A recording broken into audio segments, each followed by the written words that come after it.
Kontak senjata antara aparat keamanan dari Satuan Tugas TNI dan kelompok kriminal bersenjata Papua atau KKB Papua kembali pecah di Intan Jaya pada Selasa 13 Mei 2025. Kontak senjata itu terjadi di beberapa kampung di distrik Hitadipa, yakni Kampung Bambu Kuning, Sugapalaba, Dugu Siga, Eknembe, dan Kampung Zanambah sejak pagi hingga sore. Disebutkan sebanyak 18 anggota KKB Papua atau Organisasi Papua Merdeka dikabarkan tewas dalam kontak tembak yang terjadi dengan aparat keamanan itu.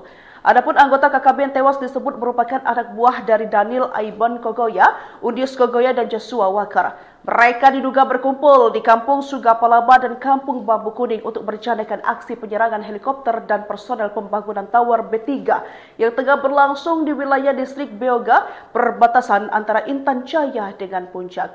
Sayangnya, rencana itu dapat diketahui oleh aparat keamanan yang kemudian melakukan pemantauan terhadap pergerakan mereka. Informasi lainnya menyebutkan bahwa tim yang melakukan pemantauan melihat adanya seorang OPM yang membawa senjata api di Kampung Sugapalaba. Kemudian dilakukan tindakan tegas hingga menewaskan seorang anggota OPM tersebut.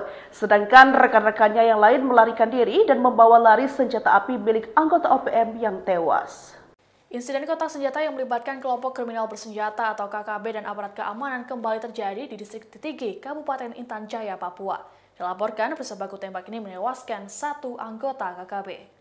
Dan Rem 173 PVB Brigjen Iwan Setiawan mengungkapkan peristiwa baku tembak terjadi pada Kamis 4 Februari. Dikutip dari Kompas.com, Iwan menuturkan baku tembak berlangsung selama kurang lebih 30 menit, yakni dari pukul 5.30 waktu Indonesia Timur hingga 6 waktu Indonesia Timur. Iwan mengatakan anggota KKB yang terlibat kontak senjata berjumlah 3 orang. Belum diketahui secara pasti kronologi peristiwa tersebut. Kendati demikian, Iwan menuturkan satu anggota KKB tewas akibat baku tembak itu, sedangkan 2 lainnya memilih melarikan diri. Saat dilakukan penyisiran, prajurit TNI menemukan 1 buah hedi-talkie dan juga ponsel. Sehari sebelumnya, warga di Kampung Dugu Siga, Distrik Sugapa memilih mengungsi karena aktivitas KKB yang semakin meningkat. Keputusan untuk mengungsi diambil setelah seorang anggota DPRD setempat menginformasikan bahwa tempat tersebut tidak aman. Seperti diketahui, pihak KKB belakangan ini semakin melancarkan aksinya. Bahkan berdasarkan informasi yang disampaikan oleh Wakapolda Papua, Brigjen Matius Fakiri, KKB menantang melakukan perang terbuka pada TNI Polri. Menanggapi hal tersebut, Matius menegaskan pihaknya tidak takut. Hanya saja, ia tak ingin apabila ada langkah tegas terukur yang dilakukan pihaknya, dipelintir oleh orang-orang yang menginginkan suasana Papua selalu kisruh.